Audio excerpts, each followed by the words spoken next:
Selamat datang kembali di dunia Tokusatsu. Halo Sobat Toku Lovers, perkenalkan aku Hana, member baru dari dunia Tokusatsu. Akan siap menemani kalian untuk membahas episode yang bisa dibilang sudah lama tidak Arif bahas di channel ini. Maka dari itu, Hana akan menghandle bahasan episode Gachard dan akan menemani kalian di kesempatan ini dari awal sampai akhir. Episode ke-38 Kamen Rider Gachard yang berjudul Di Atas Pelangi ini menampilkan debut final form dari Kamen Rider Gachard yang bernama Rainbow Gachard. Melanjutkan episode 37 di mana Houtaro yang sedang sedih dan marah karena Hopper One sudah tiada. Seketika kekuatan Kemi Telur menyelimuti Houtaro dalam telur raksasa dan memindahkannya ke suatu tempat agar Houtaro aman diiringi hujan yang tiba-tiba turun. Teman-teman alkemi kembali pulang ke akademi untuk mencari tahu keberadaan Houtaro serta mengamati apa yang sebenarnya terjadi. Ternyata terkuak di episode 38 ini bahwa telur itu merupakan Kemi ke-101. Kemi tersebut merupakan Kemi hayalan yang tidak cocok dengan kategori apapun yang ada. Kemi tersebut telah ditanamkan pada Gachard Driver oleh Fugakudo yang awalnya hanya dipercaya sebagai rumor. Nah, di sini sih sebenarnya agak tiba-tiba ada aja soal teori rumor Kemi yang ditanam pada Driver. Soalnya di sepanjang Gachard tayang, yang hanya dirumorkannya itu Kemi yang ada 100 tambah 1 Kemi saja. Anyway, kita akan recap sedikit saja di sini soal Kemi ke-101 yang nantinya akan diberi nama Nijigon. Ketika tubuh Gigis dihancurkan 120 tahun sebelumnya, sebagian dari dirinya yang berupa telur masih tersebar di dunia luar. Telur itu melampaui waktu dan sampai pada waktu di mana telur tersebut ditanamkan di Gachard Driver oleh Fugakudo. Alhasil telur itu menjadi bagian dari tubuh Houtaro saat dia memakai Driver sejak pertama kalinya. Kehadirannya dalam tubuh Houtaro memungkinkan Houtaro untuk memakai kekuatan alkemi dengan Gachard Driver. Dengan menggunakan Kemi itu sendiri sebagai bahan transmutasi Driver. Dan juga memberi Kamen Rider Gachard kemampuan untuk secara bebas merubah kekuatannya dengan berbagai cara. Dan seiring Houtaro sering henshin, Kemi menjadi begitu terintegrasi dengan Houtaro. Maka dari itu, Gigis pun tidak dapat memisahkan mereka. Ada satu trivia menarik pada telur Kemi ini, di mana telur Kemi tersebut terinspirasi dari Philosopher Eggs yang berkaitan dengan alkimia di kehidupan nyata. Telur tersebut terinspirasi dari pot yang bernama Aludel. Aludel sendiri digunakan sebagai kondensor dalam proses sublimasi dan dengan demikian menandakan tahap akhir transformasi dan simbol penciptaan. Oke, kita lanjut lagi. Melihat kondisi Houtaro yang cukup membingungkan, tentunya membuat kawan-kawannya khawatir, terutama Rine yang merasa bersalah karena ia menceritakan kisah bunga emas sehingga membuat Hopper One mencari bunga itu demi menghibur Houtaro dan akhirnya Hopper One kehilangan nyawanya. Beralih ke kondisi Houtaro yang berada di dalam telur. Telur Kemi itu ternyata bisa berbicara dan menenangkan Houtaro. Telur itu juga berbicara tentang dirinya yang selama ini sudah melihat segala yang terjadi sejak pertama kali Houtaro menjadi Kamen Rider Gachard. Sementara di luar telur itu berada, Gigi sudah lebih dulu berada di lokasi saat Spanner dan kawan-kawan hendak meneliti kondisi Houtaro. Gigis mengungkap bahwa kekuatan api hitam Spanner berasal darinya. Spanner yang tidak terima kenyataan itu langsung melawan Gigis. Sementara itu, Minato Sensei dan Sabimaru meneliti kondisi telur raksasa tersebut. Gigis pun kali ini menyatukan 5 Kemi sekaligus menjadi satu wujud malgam yang mengerikan yang bernama Fantastis Malgam. Malgam ini merupakan gabungan dari Kemi Manchentaurus, Van Fenrir, Houdin, Gingrifon, dan Don Poseidon. Ia memiliki kekuatan legenda yang diturunkan dalam mitologi dan memiliki serangan supernatural. Saat Gigis menerapkan formula esoterik pada transmutasi, untuk mengalahkan malgam ini memerlukan teknik alkimia tingkat lanjut yang cukup melepaskan 5 malgam biasa. Scene berlanjut, kita diperlihatkan jalinan interaksi awal antara MC kita dengan Kemi telur unik yang bisa berbicara ini. Houtaro mengutarakan betapa ia sangat menyayangi teman-teman berharganya, termasuk para Kemi yang selama ini ia selamatkan dan berjuang bersama. Nijigon bertanya-tanya mengapa Houtaro seniat itu, padahal sebelum semua ini terjadi, ia mungkin bisa dibilang hanya anak sekolah yang biasa numpang lewat, yang tidak sengaja menjadi Kamen Rider demi mencegah kehancuran dunia, dan juga alkemis pemula yang kemampuannya belum terlalu ditonjolkan baik. Kembali ke akademi, Minato dan Sabimaru memberikan hasil penelitian soal kemi telur tadi dan ternyata sama sekali sulit untuk ditembus pertahanannya.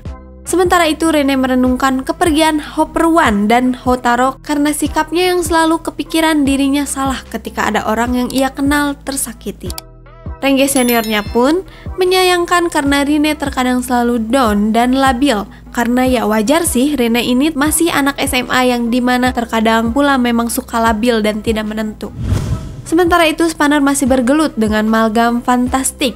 Di tengah kesulitannya, akhirnya Rene kembali bertarung setelah menyadari kembali apa hal terbaik di situasi saat ini yang seharusnya ia lakukan sejak awal setelah Renge mengingatkannya, dan akhirnya kembali bersama-sama mereka berdua melawan Malgam beserta penciptanya sendiri dengan segenap kekuatan walau mereka tidak sebanding dengan Gigis. Kita lanjut. Gigis pun menteleport Spanner dan kawan-kawan ke tempat lain agar ia bisa mendekati telur besar tempat Hotaro berada. Namun telur itu tetap saja masih tidak bergeming setiap Gigis berusaha mengambilnya kembali. Di dalam telur, Hotaro baru menyadari kalau telur itu kemi, tapi telur itu bukan bentuk sempurnanya dan belum terlahir, malah justru telur itu sendiri bingung tentang siapa jati diri dia sebenarnya dan tidak ingin ia terlahir karena takut setelah melihat kejadian selama ini tentang para kemi yang terluka lalu ia menjadi Malgam dan takut hal itu akan terjadi juga padanya. Tiba-tiba terdengar bunyi perut Hotaro yang sedang lapar. Tiba-tiba juga terdengar suara ibunya yang memanggilnya dan seketika berada di kedai Ichinose, telur itu pun menjelaskan kalau dia sedang berada dalam dirinya sendiri. Berarti mungkin kekuatan kemi telur itu bisa mengimplementasikan apa yang Hotaro sedang butuhkan dan memberi suatu ruang imajinasi untuk Hotaro gunakan. Kemudian terjadi hal yang cukup unik, di mana si telur ini ternyata tergoda masakan ibunya yang terlihat enak. Dan Hotaro pun memasak omurice versinya sendiri, yaitu gachar omurice untuk si telur itu. Dan disinilah Hotaro mulai memanggilnya Tamagon, yang salah satu katanya diambil dari kata bahasa Jepang tama, yang berarti telur. Di sini sekali lagi Tamagon bertanya kepada Hotaro kenapa ia ikut bertarung. Hotaro justru ingin mengajak Tamagon untuk bertarung bersamanya. Hotaro menuturkan kalau pertarungannya selama ini juga berkat Tamagon dan meski dunia memiliki sisi menakutkan dan menyedihkan, tetapi layaknya ia bereksperimen pada masakannya, ia bisa menemukan gacha yang terbaik. Dengan tekadnya Hotaro, kali ini ia akan bangkit dan mencoba menemukan kekuatan alkimia yang belum pernah dilakukan orang lain. Bahkan jika ia gagal, ia akan terus mencobanya. Interaksi antara Turkemi dengan Hotaro di sini dibawakan dengan cukup baik dan menyentuh. Cukup relate ke kehidupan kita tentang pertemanan yang selalu setia bersama menemani di segala situasi dan kondisi apapun. Setelah Tamago selesai makan, Hotaro mulai bergerak mewujudkan gachanya. Dan seketika scene pun berubah menjadi pemandangan langit cerah disertai pelangi, dan seketika juga pelangi itu menggambarkan keinginan Hotaro lewat kekuatan alkeminya. Lalu Tamagon dan pelangi itu bersatu dan membentuk suatu kemi card yang unik berkategori ekstra, dan akhirnya mereka berdua pun keluar dari telur besar itu dengan kekuatan pelangi yang terpancar. Melanjutkan kembali ke pertarungan Kamen Rider, Valvara dan Majido, mereka pada akhirnya tidak mampu menandingi kekuatan Malgam Fantastik dan akhirnya kalah. Tak berselang lama, Hotaro tiba-tiba di tempat Spanner dan kawan-kawan dengan Tamagon yang akhirnya mendapatkan bentuk terbarunya yang berupa naga yang sekarang Hotaro namakan menjadi Nijigon, diambil dari bahasa Jepangnya pelangi yaitu Niji. Untuk Henshin menjadi wujud Rainbow Gachard, separuh tubuh Nijigon akan berubah menjadi wujud sepasang Kemi Card dan sisanya terpasang pada driver sebagai item pelengkapnya. Henshin Sequence Rainbow Gachard cukup unik di sini karena terdapat wujud Nijigon raksasa muncul dari kekuatan pelangi Hotaro dan Nijigon itu sendiri. Dengan kombinasi item dari Nijigon, wujud Final Form Gachard akhirnya berhasil didapatkan. Ini dia Rainbow Gachard yang terlihat keren dengan warna-warni pelangi yang indah juga berkilau. Seketika itu pula, Rainbow Gachard memancarkan energi pelangi untuk menyelamatkan para kemi yang mati akibat kekuatan Gigis. Secara kekuatan, Rainbow Gachard merupakan perwujudan kekuatan alkimia dari sang MC, yaitu Hotaro Ichinose dibantu oleh kemi hayalan Nijigon yang membuat kekuatan alkemi Hotaro terkesan unik. Karena kekuatannya lebih bisa ditonjolkan bahkan memaksimalkan potensi dari kekuatan alkimianya itu sendiri, mulai dari kecepatan, penciptaan, bahkan Rainbow Gachard bisa berteleportasi sesuka hati. Pertarungan pun diakhiri dengan finisher Gon Rainbow Fever dengan lesatan serangan Rider Kick saat musuhnya dilempar ke udara. Rider Kick-nya bertabur pelangi dan cahaya dengan jumlah tendangan sebanyak 7 kali lewat kekuatan pelangi dan diakhiri dengan tendangan fisik dari Rainbow Gachard. Kelima Kemi dari Malgam Fantastic pun berhasil diselamatkan. Semuanya pun kembali tersenyum, terutama teman-teman Hotaru yang masih kagum akan kegigihan Hotaru yang bisa melebihi ekspektasi. Dan kabar baiknya, Hopper One benar-benar hidup kembali dan mendatangi Hotaru bersama bunga emasnya disusul Kyokasan beserta Anthroper dan Skibos yang juga hidup kembali.